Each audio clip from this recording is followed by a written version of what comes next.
Growing up, I didn't really know what calm was. Not because it was dangerous, because it was unfamiliar. My whole world was mapped in chaos: sugar, noise, unpredictability, abuse. So when calm did show up, I didn't really know what to do with it. It was confusing. I didn't have a map for it. What I had instead was a body that was always running, always too fast, too loud, too much. I was a kid who was a lot, and I felt shame for that every time I opened my mouth and it came out more intense than I meant it to. That loop being too much, feeling shame and not understanding why, it started early. What I've come to understand about my own experience is that it had almost nothing to do with who I actually was. It had everything to do with what I had been taught to predict. In my experience, the only way I could make sense of what was happening in me is to think of it like a map.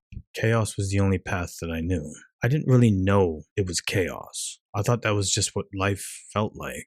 The pain, the tension, the unpredictability, those were the landmarks. That was normal. And something in me did the rest. Blocked what was too much to feel. The cycle just kept repeating. Because when you can't feel what the map is costing you, what it's doing to you, you keep using it. You have no other map. Calm wasn't a warning sign. It was just nothing I recognized. When things were actually okay, I didn't read that as safe. I read it as something missing. In my experience, a gap in the map doesn't stay empty. It fills itself. It usually fills itself with the prediction I knew best. Chaos was about to ensue. So I didn't just wait for chaos. I went and found it. I used to replay situations from the past. Moments where I didn't respond the way I wanted to, where something had gone wrong, and I'd rehearse them. Run the scenario, predict a better response, build a different ending in my head. Repeat. So I wasn't just living in chaos. I was building it constantly. Because familiar terrain felt safer than uncertainty. Unfamiliarity. That's the cycle nobody names. You revisit the old feelings, project them into a predicted future, and spend your present moment somewhere between a past that's gone and a prediction that hasn't even arrived yet. And right now, nothing is actually wrong, but you'd never know it. And here's what that looks like now that I've started to shift it. Because the mechanism isn't the problem, it's what you point it at. These days, I'll find a funny clip or just like a ridiculous meme or impersonation of some sort, and I'll think about my niece. I'll be like, W would love this, and I'm going to do this for W. I'll practice how I'm going to do it for her, get the voice right, figure out the tone, figure out the funny angle. And I'm running the same prediction loop though, building a scenario in my head, rehearsing a response, except now I'm predicting something that my 6-year-old niece will find funny. Same machinery, different map. See, in my body, I can feel the history of this chaos as far back as I can remember. Always moving, sharp, fast. My mom used to manage a convenience store when I was young, and I specifically remember standing at the fridge of soft drinks and looking at the old Jolt Cola logo. Black, red, and yellow. I was probably about 4 or 5. That, along with the candy and the tablespoons of sugar on rice that I was given without any capping of it. High sugar, high caffeine for a toddler. And I didn't know that was unusual. At that time, that was just life. See, as a kid, I was told that something was wrong with me. Maybe from the outside, that's what it would have looked like. But what I see now is a child who had no understanding of stillness, who had no understanding of calm. Everything was either something to predict or a void to fill. And throughout the years, washing dishes, brushing teeth, eating food, any of it, just things to get through as fast as possible. I actually have receding gums from brushing my teeth too hard because of years of tension that I didn't know I was holding. I've broken so many dishes. It wasn't out of clumsiness. I was just never really there in the moment to begin with. What the house trained me to do was to read the room before anything else. My mom's moods were the weather report. Every morning, before I said a word, I was already predicting. Angry today, emotional. It wasn't just her moods. It was a particular confusion I carried for a long time. She would come to me with her pain, her struggles, her problems. I was a child bearing the responsibility for holding her adult emotions. And at the same time, at home, I was the problem. I was the difficult one. In front of others, she was this devoted mother who just loved her son and never yelled at him. That contradiction, being needed and being the problem simultaneously, it doesn't just affect how you see one person, it affects how you see yourself. Your sense of who you are gets built in that gap, and it's not a stable foundation for an adult. The only time I felt fully present was just watching cartoons on a screen. That would make me laugh, make me feel like a kid again. So my nervous system decided that that's what presence felt like. What that did, in my experience, was make other people's emotional states feel like mine to manage. like my safety depended on getting the prediction right. That's not a character flaw. That's a kid only doing the thing that made sense in the environment he was in. And now I eat differently. Same with washing the dishes. I stay present with what I'm doing. Each sensation in sequence as it actually happens. I notice it all. I mean, that shift doesn't happen overnight, but it started with something small, and it started with an intention. I also want to correct myself from the first video. The caption said my nervous system never knew calm. Turns out that's not exactly true. I apparently knew what calm was just fine as a baby. I just had it educated out of me pretty quickly. And here's what I mean. When I was born, I didn't cry. Didn't really cry when I wanted food. Didn't really cry when I was cranky. When I was pushed down the stairs when I was 3 and busted my arm, I didn't even cry. My family didn't know my arm was broken for 2 weeks until it swelled. The only time I actually consistently cried was when my mom picked me up. I used to think that I came into this world wired for chaos. The story tells me I came in knowing something different. And then I structured a different map, which means chaos wasn't my factory setting. It was a map I was handed. And a map that was drawn can be redrawn. And I want to be honest about something that took me a long time to name. And I'm naming it here because without it, the rest of the story doesn't fully make sense. Before my first girlfriend, before any conscious experience of intimacy, something happened to me that I didn't have words for at the time. I was sexually assaulted. I didn't consciously understand what it was until I was about 33. In a session with my therapist, when she asked me one question, "Did you ask for him to touch you?" I said no. She said, "That's sexual assault." I just thought it was boys being boys, and it really confused me for so long. That was the first time I had a name for it. The reason it took so long is that something in me had filed it away because it was too much to carry consciously. But the map it drew didn't go away just because I had refused to see it. It shaped everything. And here's what I was working with by the time my first serious girlfriend arrived. I had no healthy map of what it meant to assert myself as a man, emotionally or physically. All I knew was a reactive, defensive version of me that had been shaped by a manipulative and emotionally volatile mother. And I had no healthy map of women either, because the woman I'd learned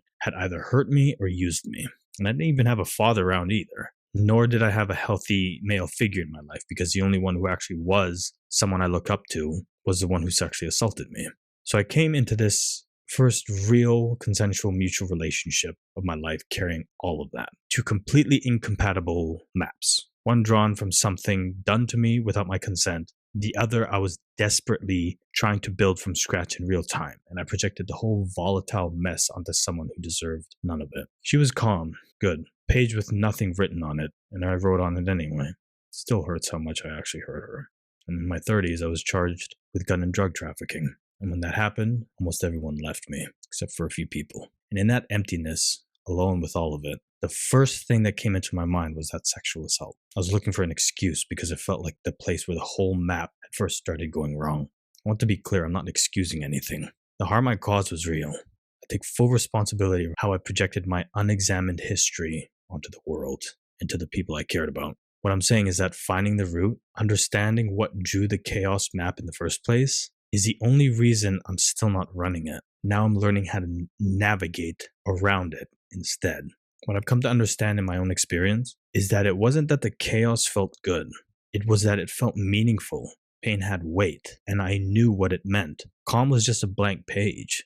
It meant nothing to me because I didn't know that. So I kept going back to the page with writing on it, even when the writing hurt, and even when I could see it was hurting other people. After I was charged in 2018, I knew I had to do something different. I just didn't know how I was going to get there. So I moved. But even before that, back in 2012, I found a book called Everyday Meditation. I don't remember exactly where it came from.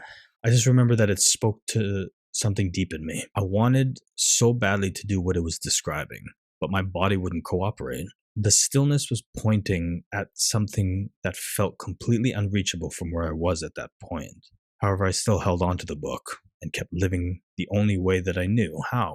See, the real shift came when I did move, because that's when I started to do hot yoga. I started to work out more. It was a different environment. And so when I started doing all these new things, I remember doing one hot yin yoga class with this instructor who had been through similar pain as me.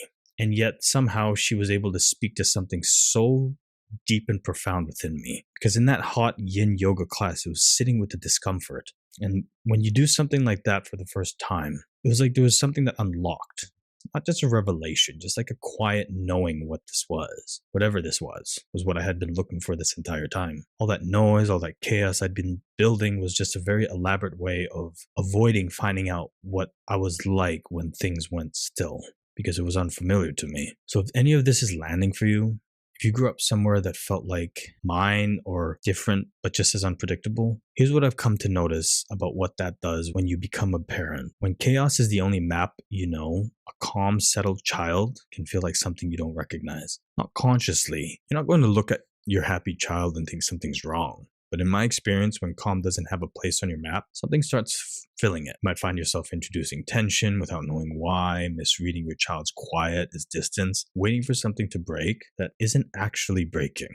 And here's what I think happens in your child. They're building their map from you right now. They're learning how to be a human being from you because they don't know how. And a big part of what they're using to build that map are the actions and the habits that you present to them, the frequency that you bring into the room, the way your body feels when you're near them, and they start shaping themselves around it. That's not blame. That's just what maps do. They get handed down, not in anything you say, in the emotional weather you bring into the room. And I noticed this before I had any words for it. When I used to work with children, and if you've seen video too, you know what I mean. Whatever I was carrying in my body, something in them responded to it before I'd even say anything. A child who was shut down would start to open. A child who's wound up would start to settle. Not because of what I said, because of what I wasn't carrying in that moment. I didn't understand the mechanism. I just noticed it worked. If you want to see what that looked like in practice, video 2 is linked below and at the ending of this video. So here's the first move. Not a program, just this. The next time tension rises, money stress, your kid, traffic, before you respond to that thing in front of you, turn inward first. Where is this feeling sitting in my body right now? Where is the tension? Whose face is on it? What is the face trying to say? In my experience, most of the time, the feeling isn't actually coming from the thing in front of me. It's coming from within me. And the thing in front of me has just confirmed what I was already predicting. And that prediction can be so fractionally small. The space between me and whatever's frustrating me, that space, that small gap, that's where everything changes though. For you and for your kids watching you find it. I mean, I still feel it. The old predictions still run. But here's what naming it gave me. The difference between a feeling that is happening to me and a map that I'm still navigating from. Those are not the same thing. You didn't choose your map. Nobody hands a child chaos and says, here, build yourself around this. It just happened. In the only home that I had, with the only people that I had. But here's what I keep coming back to. I didn't have to learn calm from scratch. I was born knowing it. That's my own personal experience. It's not starting over. It's finding my way back. My mom, I want to say this carefully. I'm not going to tell you that what happened was excusable. It wasn't. But she was also a human being, running on her own map, drawn on her own chaos, by her own people, in her own home. She didn't choose that map either. And she passed away. So one of the things I carry is this. If she were alive today, I'd want to share everything I've learned with her. Not to explain her to herself, just so she could actually have, for the first time, felt what calm actually feels like. And I can't give that to her now. However, I can give it to you. You can give it to your kids. That's why I'm here. Start with the space. Start with the question. Whose face is on this feeling? Start there. That's enough for today. Link is in my bio. Try out the 3.5 minute presence reset and see where that takes you.